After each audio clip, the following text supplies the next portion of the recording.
The FDLR remains a potent threat, and they will seek to return to their former strongholds and punish the population for collaboration with governmental forces if they are allowed to do so.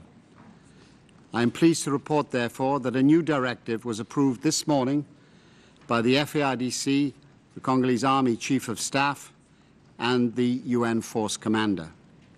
Under this directive, the FARDC and MONUC will now concentrate on holding ground recovered from the FDLR and preventing attacks on civilians in areas of vulnerability. The Council has stipulated that MONUC support for the FARDC is contingent upon the respect for human rights, international humanitarian law, and refugee law.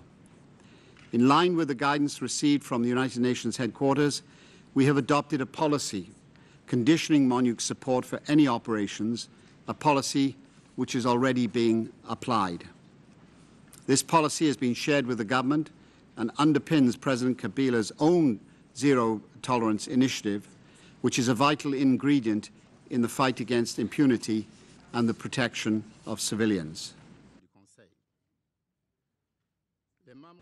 The Council is aware, however, of the dilemma faced by MONUC, which is inherent in the mandate that enjoins us to give the highest priority to the protection of civilians, while at the same time working with the FARDC, which includes elements that have been responsible for human rights violations, to disarm groups such as the FDLR, and that have been a constant threat to the people of Eastern Congo for over a decade.